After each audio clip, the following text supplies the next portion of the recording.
लागत इसकी मेनता बीज की लागत है। 40 कुंटल 50 कुंटल एकड़ तो लगता है। जितना हम बीज बोते हैं उससे 4 गुना तक ज़्यादा पैदा हो जाता है, 4 से 5 गुना। जिन किसानों के पास ऊंची ज़मीन है, अगर वो करना चाहते हैं तो करने एक अच्छी फसल है ये। 6 महीने में काफ़ी अच्छा पैसा देने वाली फसल है। ये हमारा जिमीकंद का दूसरा खेत है। ये बिना ड्रिप का भी हो रहा है जिमीकंद, बहुत अच्छा। अगर कहीं किसानों को भ्रम है कि बिना ड्रिप के नहीं हो पाएगा, ऐसा कुछ भी नहीं है। बिना ड्रिप के भी बहुत अच्छा होगा। ये हमने बिना ड्रिप का आधा एकड़ लगा रखा है और ये जिमीकंद भी उतना ही अच्छा है जितना ड्रिप पे है। साथियों नमस्कार, नीट पोल्ट्री में आपका स्वागत है। और मैं आपको आज एक नई तरह की खेती के बारे में बताने वाला हूँ। होता है आपने से बहुत सारे लोगों ने खाया हो, बहुत सारे ने उसका अचार खाया होगा, लेकिन खेती वो भी इतने बड़े पैमाने पे शायद ही देखी हो। मैं बात कर रहा हूँ जिमीकंद की, जिसे सूरन भी बोलते हैं। और मैं हूँ उत्तर प्रदेश के लखीमपुर खीरी जिले में, जहाँ हमारे साथ हैं गोला किसान जितेंद्र सिंह जी। स्वागत है आपका। बहुत ही इनोवेटिव फार्मर हैं, नए नए तरीके खोजते रहते हैं, अलग अलग खेती में बहुत सारे प्रयोग करते रहते हैं। तो इन्होंने इस बार जो खेती की वो किया सूरन, जिससे कहते जिमीकंद की। जिमीकंद प्रोटीन, फाइबर और बहुत सारे मिनरल्स इससे भरा हुआ एक सब्जी है, जो इन्होंने 3 एकड़ में लगाई है। वो क्यों लगाई, कितना मुनाफा है, कितना फ़ायदा है, किस लिए उनको ये करना पड़ा, सब विस्तार से बताएंगे। सबसे पहले सर मैं आपसे ये करना चाहूँगा कि मुझे ये बताइए कि ये आइडिया आपको कैसे आया कि हमको ये जिमीकंद लगाने के लिए, तो घर पीछे होता रहता है सही। जी, मेरा नाम यदुनंदन सिंह है। मैं जनपद लखीमपुर खीरी बाकेंज का निवासी हूँ। ये पूरा जिमीकंद लगा हुआ है। सूरन भी कहते हैं इसको, ओल भी कहते हैं, और ये सब्जी बनाने के काम आता है। इसका लोग अचार भी बनाते हैं। और ये 6 महीने की क्रॉप है ये वाली। ये वैरायटी जो है ये 6 महीने में तैयार हो जाती है। ये 150 से 200 एकड़ आसानी से हो जाता है, 200 कुंटल तक। 150 से 200 कुंटल पर एकड़ आसानी से हो जाता है ये। इसकी बाज़ार मुख्यतः बनारस से इसकी पूरी मंडी है जिमीकंद की, और इधर देहरादून, मथुरा, वृंदावन इधर भी लोग खाते हैं। जहाँ पे बेसिकली बंगाली लोग रहते हैं वहाँ पे बहुत अच्छी इसकी बाज़ार है। इसकी रेट 20 रुपये से प्लस ज़्यादा रहता है, औसतन 20 रुपये किलो से 5-10 रुपये प्लस या ज़्यादा। खरपतवार ना हो इसके लिए हमने पूरा मच कर रखा है, पूरा प्राकृतिक खेती का रूप दे रखा हमने। और स्पेसिंग क्या है इनकी, कितने बाय कितने लगाया है? ये लगा है 4 बाई 3 पे लगा है। 4 फुट रो पे रो है, 3 फुट पौधे से पौधा ये है। होली पे लगता है और दिवाली पे खुदता है, इसका पूरा सिद्धांत ये है। और उसके बाद इन्हीं खेतों में हम आलू लगा देते हैं। आलू लगा दीजिए या धनिया लगा दीजिए, लाही लगा दीजिए, और उसके बाद फिर लगा दीजिए जिमीकंद मार्च में। 2 क्रॉप एक साल में। हमारा बेसिकली केले की खेती थी इधर 5-6 सालों से। जो केले में नुकसान हुआ उसको देखते हुए हमने ऐसी कंद वाली फसल चयन की है जिससे आंधी तूफान से कम नुकसान न हो। यहाँ बहुत ज़्यादा नुकसान है। बहुत 5-6 साल से लगातार आंधी तूफान आ रही। सितंबर अक्टूबर में बहुत बर्बाद गई यहाँ की फसल। मौसम बदल रहा है, उस वजह से बहुत नुकसान हो रहा है केले में। ये आंधी तूफान का कोई असर नहीं पड़ेगा, क्योंकि कंद वर्गीय फसल है। ज़मीन के अंदर कंद इसका है। बस इसमें एक चीज़ है कि जिन खेतों में जिमीकंद की खेती हो वहाँ जल भराव नहीं होना चाहिए। कंद वाली फसल है ये, पानी भर जाएगा फिर सड़ जाएगा। इसमें दवाओं का खर्चा बहुत कम है इस फसल में। बाजार के सारे नहीं रहना है इसके अंदर कि वहाँ बाजार जाए फिर दवा ला स्प्रे करे, उसके सारे नहीं है। जो अन्य फसल लगाते हैं उसमें पक्षियों का नुकसान है और जानवरों का नुकसान है, इसमें कोई बहुत नुकसान नहीं इसके अंदर है। छुट्टा पशु नहीं खाते हैं? छुट्टा पशु भी इसको नहीं खाते हैं।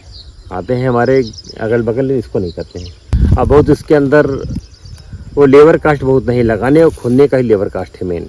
बाकी कोई बहुत लेबर कास्ट नहीं है ना। 6 महीना दौड़ना है, कोई पशु से बचाना है ये। और एक साथ पूरा खोद के और ट्रक में लोड के बाजार चला जाएगा। कटने के बाद स्टोरेज की दिक्कत कितने समय तक रोक सकते हैं? 6 महीना तो रुक जाएगा आराम से। ये रख देते हम लोग हैं बाग में, खोद के रख दिया, खोद में रख के और पुआल वगैरह से कवर करके रख दिया और रखा रहता है। ये अक्टूबर नवंबर में खोद के मार्च अप्रैल में बोते हैं, तब तक रखा रहता है। ये पानी कम चाहिए कंदवर की फसलों में, कम पानी देते हैं, हल्का हल्का पानी रोज दे देते हैं। ड्रिप की वजह से तो इतना अच्छा हुआ है ये। फ्लड में क्या हुआ, जब ज़्यादा पानी भर गया वहाँ पे फसल कमज़ोर हो जाएगी, या टेम्परेचर बहुत हाई है, पौधे सूख जाएंगे। 1 एकड़ का औसत खर्च कितना रुपया होगा? औसत खर्च अगर माना जाए तो 1 एकड़ का करीब 1 लाख रुपए हो जाएगा लगभग, क्योंकि 40-50 किलो बीज ही लगेगा। बीज की कास्ट है इसके अंदर में। 40-50 कुंटल। हाँ, मेन बीज की कास्ट है जी। बेसिकली हम उसके केले के किसान थे। अब केला में नुकसान हुआ 3-4 साल से आंधी की वजह से, तो हमने कंद वर्ग की फसल को चुना, कम से कम आंधी से हमारा कम से कम नुकसान हो, इसलिए हम देखते रहे फिर जिमीकंद की खेती हमने शुरुआत की है। इसमें आंधी तूफान का कोई असर नहीं होगा, क्योंकि इसका कंद जो है ज़मीन के अंदर है। मार्केट का कैसे देखा और कहाँ इसकी करने वाले हैं? नहीं, जब हम लोग केला करते थे तो केला भी हम लोगों का दिल्ली, हरियाणा, पंजाब जाता था, और वही बाज़ार दिल्ली में सब कुछ बिकता है। दिल्ली में दूसरी बनारस मेन मंडी इसकी है, और उसके अलावा उत्तरांचल में देहरादून, हरिद्वार, वहाँ बिकता है, आसानी से बिक जाता है। 30 रुपये से मतलब 20 रुपये से 40 रुपये किलो तक आसानी से बिक जाता है ये। और पर कुंटल आपने बताया कि 150 से 200 कुंटल। 150 से 200 कुंटल आसानी से हो जाता है। आसानी से अगर ज़्यादा मेहनत कर ले तो उससे भी ज़्यादा हो जाएगा। 6 महीने की ये क्रॉप है जो कि कंद लगाया जाता है, जो खाते हैं उसी का एक हिस्सा आलू की तरह इसमें लगाया जाता है। तो जो मेन इसमें जो खर्चा है वो आपने बताया वो है सिर्फ इसके लगाने का, क्योंकि जो बीज है वो अच्छा खासा पड़ता है। बेसिकली खर्चा बीज का है। बीज का 50 कितने 40 कुंटल करीब। 40 कुंटल से कम मिल गया। तो हम बात कर रहे थे जिमीकंद की खेती की, सूरन की, तो उसको लगाने का तरीका क्या है, कितनी स्पेसिंग पे आपने लगाया है, ये भी बता दीजिए थोड़ा सा हमारे साथ। 4 फुट लाइन से लाइन की दूरी रखी है, और पौधे से पौधे की दूरी 3 फुट पे है ये। तो खर्चा कैसे मैनेज किया है? इसको तो एक बिल्कुल साधारण तरीका बोने का है, जो गन्ना बोने वाला रेजर है उसी से पूरी लाइन खींच दी गई है, और उसी में 3-3 फुट के पे रख दिए गए बीज 1-1 किलो का औसतन, 1 किलो, 100 किलो, 5 किलो, और बाद में हौले से बंद कर दिया गया है। उसके ऊपर चाहे गन्ने की पत्ती डाल दीजिए, ड्रिप बिछा दिए, काम खत्म इसका। ये मैं जरा इधर आपको दिखाता हूँ कि यहाँ पे आइए। ये जो खेत देखा वो पहले लगाया गया था। यहाँ पे अगर आप देखोगे तो वो बहुत अच्छे से प्रबंधन दिखाई पड़ रहा है। पूरी तरीके जो हमने अभी बात करे थे ना कि कैसे खरपतवार ना हो कैसे, तो वो गन्ने की पत्तियों का इस्तेमाल किया गया है इधर से, ताकि आपका जैविक कार्बन मेंटेन हो, निराई गुड़ाई की समस्या का समाधान हो, खर्चा कम आए और खेत की ताकत बढ़े। हमने सही बताया यही चीज़ें रही। जी। तो ये इससे आपका जो माने एक लागत हो गई बीज की, तो बाकी खाद वगैरह हम कैसे करते हैं लोग? खाद में शुरुआत में 1 बोरी DAP डाल के लगा देते हैं। बाकी जो ये सॉइल एप्लीकेशन वाली जो वो है दवाएं, वाटर सोल्यूबल, वो टिप पे चलती हैं। कोई खास मैनेजमेंट इसका है नहीं। अब गोबर की खाद सबसे अच्छी है, अगर गोबर खाद है फिर उसकी भी कोई बहुत बड़ी आवश्यकता है नहीं। ये बात पूरा खेत दिखाते हैं। ये थोड़ा आशीष थोड़ा रंग के दिखाइए इधर से। जो खेती में नए जो प्रयोग हैं तो हैं वो जो किसान कर जाते हैं, कई बार वो विपदाओं से भी लड़ जाते हैं, वो मार्केट से भी लड़ जाते हैं। और आप देखो तो उन्होंने कई सारे प्रयोग कर रखे हैं। अभी हम और आगे चलेंगे, वहाँ पे आपको भी कुछ और नई चीज़ें मिलेंगी। और जब केला था, पीछे देखो केला यहाँ बहुत अच्छे पैमाने पर होता, पानी की समस्या नहीं, तो केले बहुत सी खेती करते हैं यहाँ पे किसान। लेकिन जैसा उन्होंने बताया कि पिछले 4-5 वर्षों से सर लगातार केले में नुकसान हो रहा था, तो उन्होंने फिर जो उनकी मिट्टी को जो सूट करता है, जो उनकी मिट्टी को क्या कहते हैं जलवायु सूट करता था, वो जिमीकंद खोजा। और अभी देखो कितने फसल इतने अच्छे से लहला रहे थे। तो कुछ और किसान भी कर रहे हैं इधर की अभी आपने शुरुआत की है। तो साथियों, ये थी हमारी जो वार्ता थी, जो पूरा आपको बताने का जरिया था, समझाने का बात थी, वो थी जिमीकंद की खेती के बारे में, जो सूरन के बारे में है। हमने कोशिश की है कि इसकी खेती जुड़ा हुआ हर जो पहलू है वो हम छुएं, आपको मार्केट, बीज, खेती के तरीके, क्या सहफसली हो सकती है, उनके बारे में बताएं। इसके अलावा भी अगर आपको कुछ सवाल है हमसे है, नीच पोटली से, तो हमसे पूछे, या फिर सीधे भाई साहब से पूछ सकते हैं। आप चाहें तो अपना नंबर बता दीजिए, अगर कोई किसान समझना चाहता है तो आप भी जान लीजिए।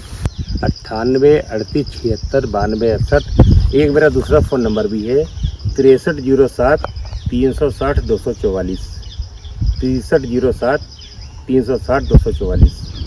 और आप रहते हैं उत्तर प्रदेश के लखीमपुर खीरी जिले में गोला गोकर्णनाथ, जो कि एक पवित्र तीर्थ है, उसके पास आपका घर है।